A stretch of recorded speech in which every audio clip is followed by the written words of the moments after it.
Welcome to Nanak classes. दोस्तों, Nanak classes के YouTube channel पे आपका स्वागत है। आज है 11 नवंबर और 11 नवंबर 2022 के जितने भी most important Rajasthan current affairs के क्वेश्चन बनते हैं आज हम उनका डिस्कस करेंगे।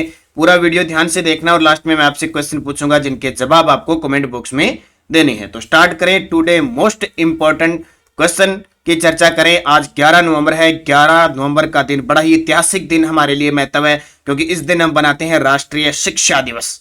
क्या बनाते हैं? राष्ट्रीय शिक्षा दिवस बनाते हैं। हमारे देश के स्वतंत्रता सेनानी, कवि और भारत के पहले शिक्षा मंत्री मौलाना अबुल कलाम आजाद के जन्म दिवस को हम 11 नवंबर के दिन शिक्षा दिवस बनाते हैं। तो आज शिक्षा दिवस पर आप सभी विद्यार्थियों को हार्दिक शुभकामनाएं। सुबह सुबह भगवान से यही प्रार्थना कर देंगे, मां सरस्वती से यही प्रार्थना करेंगे कि आप सभी विद्यार्थियों को सद्बुद्धि दे, आपका ज्ञान बढ़ाए और अपने लक्ष्य की तरफ अग्रसर होने के लिए आपके साथ, आपकी मेहनत के साथ खड़े हो और एक दिन आपको लक्ष्य तक पहुंच जाए। तो स्टार्ट करें। Today most important question. सभी विद्यार्थियों को गुड मॉर्निंग। स्टार्ट करते हैं आज की महत्वपूर्ण कड़ी की क्लास।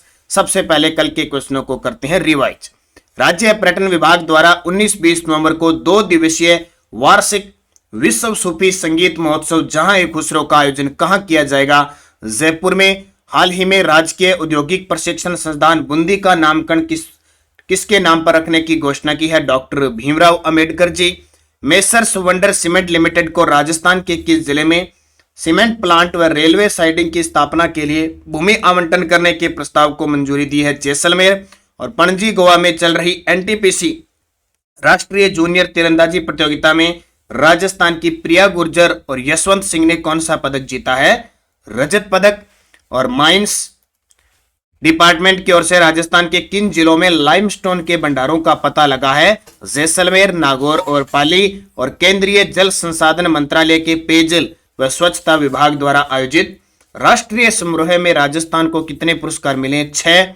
और हाल ही में केंद्रीय सांस्कृतिक मंत्रालय द्वारा राष्ट्रीय पंचतत्व महोत्सव का आयोजन कहां किया गया? तो सही जवाब जौहर कला केंद्र जयपुर। ये थे कल के क्वेश्चन। इसकी क्विज भी मैंने आपको डाल दी, टेलीग्राम पे पीडीएफ भी प्राप्त दे दी। और कल मैंने आपको 5 विश्वविद्यालय, अपने कृषि विश्वविद्यालय है उनकी पीडीएफ, उनकी टेलीग्राम पे मैंने क्विज दी थी। उन 5 को याद रख लेना क्योंकि एक आधा क्वेश्चन पक्का एग्जाम के अंदर कुलपति से आना है, कृषि विश्वविद्यालय या दूसरे सारे। और जो ये हमारी बुक है इसमें तो सारे दे रखे हैं। एक जगह जो राजस्थान कृषि विश्वविद्यालय जो जोधपुर वाला है ना, मंडोर, उसमें बगदाराम जी उत्तर है। हालांकि नई एडिशन जो हमारी बुक नई आई है बाजार में वो तो सही कर दी। पीछे कुछ 5-7 हजार जो बुकें शुरुआत में निकाली थी उसमें एक मिस्टेक है, बगदाराम जी चौधरी है, शायद उसमें ए में उल्टा लग गया, तो चेक कर लेना। और ये बुक बाजार में उपलब्ध हो चुकी है, ऑनलाइन इसकी सुविधा है। मैं 110 रुपए में आपको घर बैठे ऑनलाइन सुविधा प्राप्त हो रही है और ऑफलाइन लगभग सब जगह मिल चुकी है।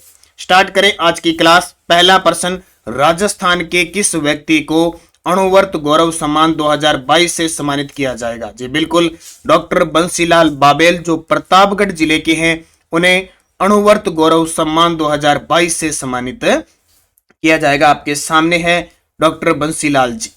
देखिए, प्रतापगढ़ निवासी विधिवेत्ता व पूर्व उप शासन सचिव गृह विधि विभाग के डॉक्टर बसंतीलाल या बंसीलाल, ठीक है, बंसीलाल या बसंतीलाल बाबेल को अणुविज्ञा के अणुवर्त गौरव सम्मान 2022 से सम्मानित किया गया। 73वें अणुवर्त अधिवेशन में 13 पंथ महासंघ के 11वें आचार्य महाशर्मा ने स्मृति चिन्ह प्रशस्ति पत्र प्रदान करके डॉक्टर बाबेल का अभिवंदन किया। तो ये आप थोड़ा सा याद रखना, डॉक्टर बंसीलाल या बसंतीलाल, एक ही, ज्यादा कोई बार बार व्याकरण की नहीं आएगा। डॉक्टर बंसीलाल बाबेल को अणुवर्त गौरव सम्मान 2022 से सम्मानित किया गया। इनका संबंध किस जिले से है? प्रतापगढ़ जिले से। तो इंपॉर्टेंट है, अच्छे तरीके से याद रखना। दूसरा प्रश्न देखिए, ट्रांसजेंडर को प्रवेश देने वाली देश की दूसरी यूनिवर्सिटी कौन सी बनी है? ये बहुत इंपॉर्टेंट आपके लिए और हमारा राजस्थान का एक विश्वविद्यालय है बड़ा ही चर्चा में। ट्रांसजेंडर को प्रवेश देने वाले देश की दूसरी यूनिवर्सिटी कौन सी बनेगी? ये आप देख सकते हो। और राजस्थान के अंदर 20 नवंबर को किन्नर दिवस भी बनाया जाएगा। राजस्थान में इन ट्रांसजेंडर यानी किन्नरों को 4% भर्ती के अंदर आरक्षण भी है, पदोन्नति में भी आरक्षण है और वैसे आरक्षण भी 4% इनको परीक्षा के अंदर है। तो वो यूनिवर्सिटी है जय नारायण व्यास यूनिवर्सिटी जोधपुर ऐसा कारनामा करेगी, देश की दूसरी यूनिवर्सिटी होगी जो ट्रांसजेंडर को भी प्रवेश देगी। देखिए, जयनारायण व्यास यूनिवर्सिटी जोधपुर दूसरी यूनिवर्सिटी होगी और प्रथम है बेंगलुरु यूनिवर्सिटी। आपसे पूछे राजस्थान की प्रथम किन्नर या ट्रांसजेंडर विश्वविद्यालय कहां पे है, तो वो कुशीनगर उत्तर प्रदेश के अंदर। जयनारायण व्यास विश्वविद्यालय ने ट्रांसजेंडर वर्ग को सम्मान देने के लिए, विश्वविद्यालय में प्रवेश देने के लिए इस शैक्षणिक सत्र से उनके लिए प्रवेश आवेदन पत्र में अलग से कॉलम बनाया। देखो हम पढ़ते हैं ना कि मेल एक फीमेल, दो ऑप्शन आते हैं, हम भरते हैं, तो अब तीसरा आवेदन पत्र में तीसरा कॉलम और होगा। वर्तमान में कॉलम में मेल और फीमेल के कॉलम होते हैं, तीसरे कॉलम के रूप में अन्य को जोड़ा जाएगा। विधि के विश्वविद्यालय के अनुसार बेंगलुरु यूनिवर्सिटी के बाद व्यास विश्वविद्यालय यानी जयनारायण व्यास विश्वविद्यालय देश का दूसरा विश्वविद्यालय है जिसने ट्रांसजेंडर के हित में एक कदम उठाया है। तो ये बहुत अच्छी बात है, तो आप इसको अच्छे तरीके से याद रखना। बात आई है जयनारायण विश्वविद्यालय, काफी चर्चा में रहता है जयनारायण यूनिवर्सिटी, सबसे पहले जोधपुर में। अपनी बुक के अंदर शायद एक जगह जयनारायण व्यास यूनिवर्सिटी, एक जगह जयपुर लिखा है, हालांकि अब सारे वो मैंने टेलीग्राम पे डाल दी, कई बार मिस्टेक हो जाती है। जयनारायण व्यास विश्वविद्यालय सबसे पहले तो याद रखना है इनके कुलपति वर्तमान में क्यों है, क्योंकि अभी शायद एक एग्जाम मई पता नहीं जून में एक एग्जाम आया था, उसमें क्वेश्चन सुमेलित में पूछा था। तो जयनारायण व्यास विश्वविद्यालय के जो कुलपति है वो कौन है, एल श्रीवास्तव, के एल श्रीवास्तव इसके कुलपति है। नंबर 1 याद रखना। जयनारायण व्यास विश्वविद्यालय के अंदर कुरुंजा पक्षी संरक्षण व संवर्धन कार्य के लिए कार्य किया जाएगा।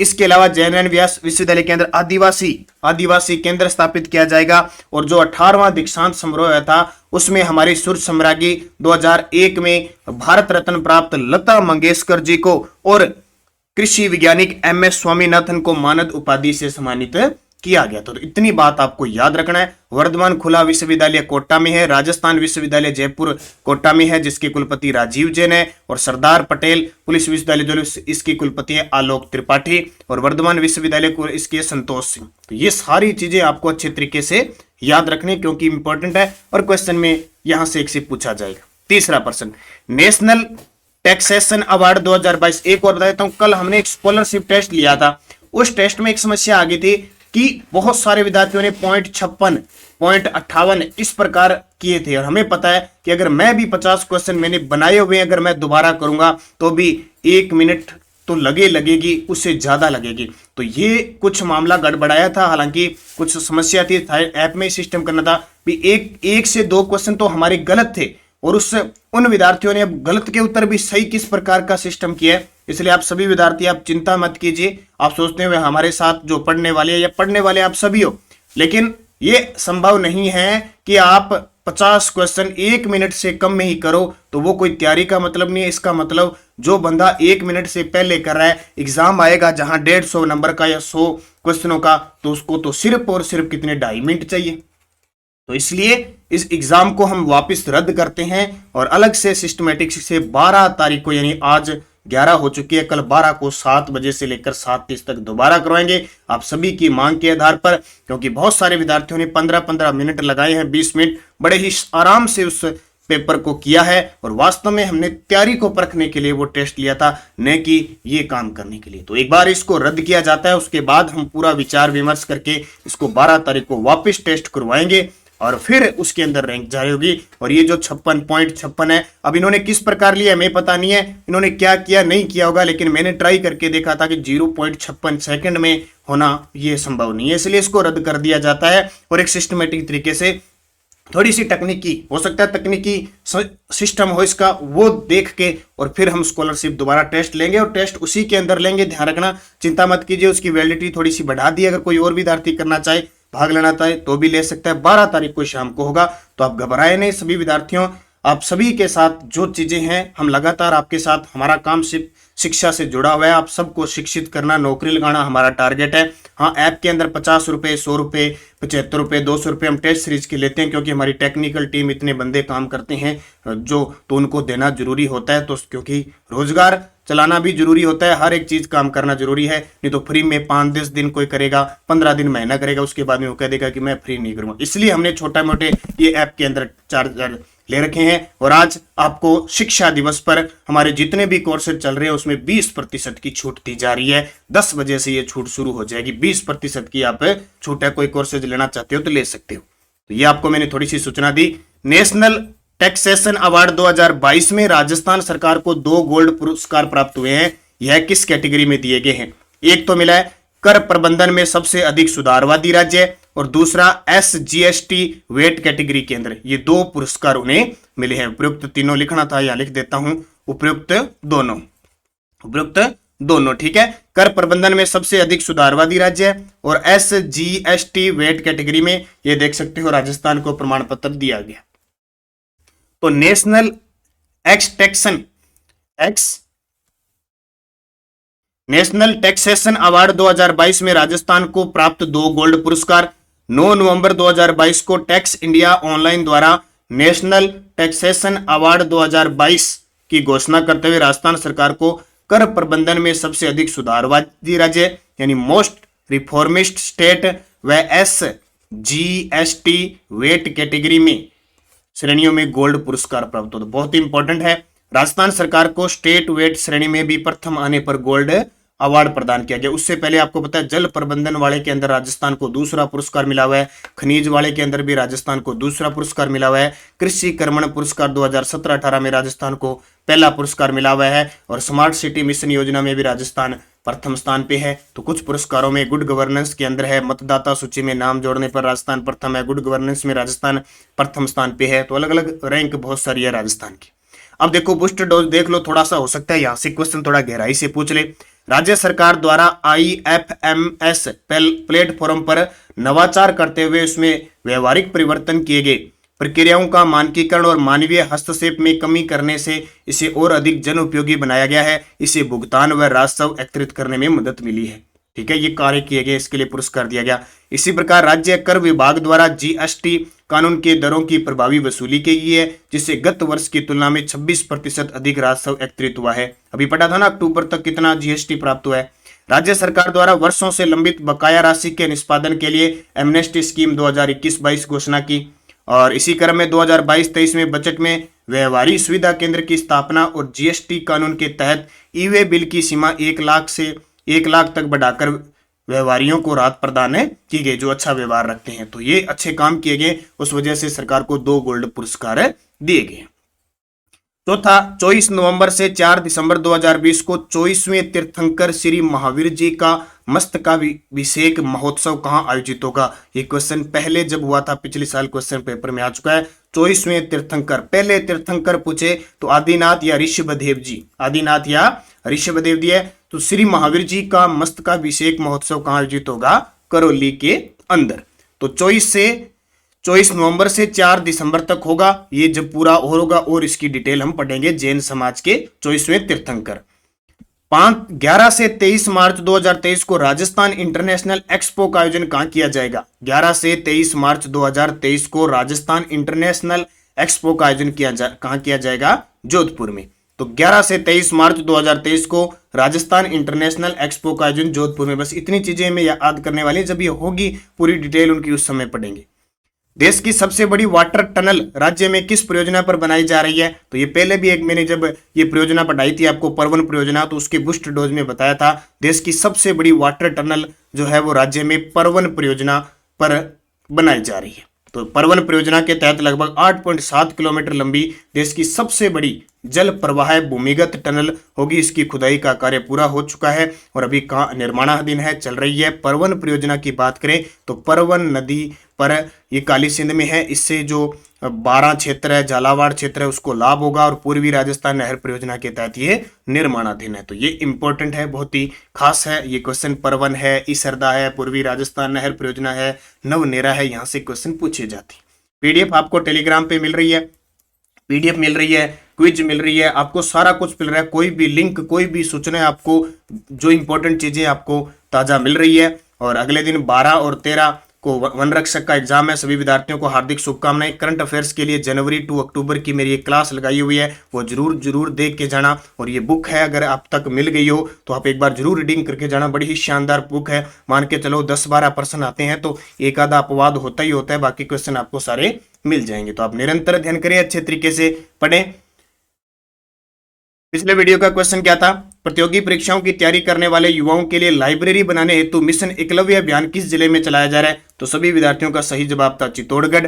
और मेसर्स वंडर सीमेंट लिमिटेड को राजस्थान के किस जिले में सीमेंट प्लांट स्थापित करने के लिए भूमि आवंटन करने के प्रस्ताव को मंजूरी दी है? बीकानेर, जोधपुर, जैसलमेर, चित्तौड़गढ़। सही जवाब आपको कमेंट बॉक्स में देना है। यस्टरडे डोज क्या थी? राजस्थान का भुवनेश्वर किसको कहते हैं? ओसिया जोधपुर को। शार्दुल टेक्सटाइल मिल लिमिटेड कहां पे? श्री गंगानगर में। मेवाड़ का खजुराहो किस मंदिर को कहते हैं? अंबिका माता मंदिर, उदयपुर। और नगेंद्र बाला राजस्थान की प्रथम जिला प्रमुख थी, कोटा की बनी थी। और मारवाड़ शासक सूर सिंह को स्वाई राजा की उपाधि किसने दी थी? अकबर ने दी थी। ये कई उपाधियां हैं, जैसे स्वाई की उपाधि सूर सिंह को अकबर ने दी थी। इसके अलावा उदय सिंह को मोटा राजा की उपाधि अकबर ने दी थी। जसवंत सिंह को महाराजा की राजी शाहजहां ने दी थी। कई शासक आए थे, ठीक है, इनको याद रखना अच्छे तरीके से, बहुत इंपॉर्टेंट है, पूछे जाते हैं। जैसे गज सिंह को दल थम्मन की उपाधि जहांगीर ने दी थी। तो ये प्रश्न आते हैं फिक्स। नेक्स्ट डोज, ये देखो, कल मैंने आपको बताया था रेडा, मैंने वनपाल के पेपर में आया था रेडा, ठीक है, राजस्थान एनर्जी डेवलपमेंट एजेंसी। आज मैं पूछ रहा हूं RSPCL, इसकी फुल फॉर्म याद रखना और इसकी स्थापना कब हुई, दोनों मुझे कमेंट करके बताना। सांपों व नागों के देवता के रूप में कौन से लोक देवता जाने जाते हैं? डबोक हवाई अड्डा किस जिले में? ये वनपाल के पेपर में आया। जोधपुरा है ये, जोधपुर नहीं, जोधपुरा सभ्यता किस नदी के किनारे है? और संत मावजी का संबंध किस जिले से है? सही जवाब आपको पांचों कमेंट में देने हैं। जाते जाते एक क्वेश्चन बहुत ही शानदार है, शिक्षा वाणी और शिक्षा दर्शन कार्यक्रम के बारे में बताना है। शिक्षा वाणी और शिक्षा दर्शन कार्यक्रम के बारे में आपको बताना है। जाते जाते वीडियो को लाइक शेयर जरूर करना। राजस्थान जिला दर्शन की नानक क्लासेज ऐप के अंदर टेस्ट सीरीज चल रही है। 10 बजे से लेकर रात को 12 बजे तक आपको 20% की छूट दी जा रही है। राजस्थान जिला दर्शन की बड़ी खासियत है, जीके आता है पर हर जिले का करंट भी आपको मिलता है। और ये 7 बजे की टेस्ट सीरीज जो 9 बजे आपको यूट्यूब पे मिलती है। इसके अलावा ये राजस्थान RBSC की बुक, ये तो आपके लिए रामबाण साबित होगी, संजीवनी बूटी साबित होगी। टेस्ट जरूर खरीदें ऐप में 20% छूट के साथ। और ये रोज 6 बजे आपको टेस्ट मिल जाता है, 8 बजे इसकी क्लास आपको यूट्यूब पर तथ्य के साथ मिल जाती है। निरंतर अध्ययन करें, अच्छे तरीके से पढ़ें, सफलता आपको मिलनी है। धन्यवाद। जय हिंद, जय भारत।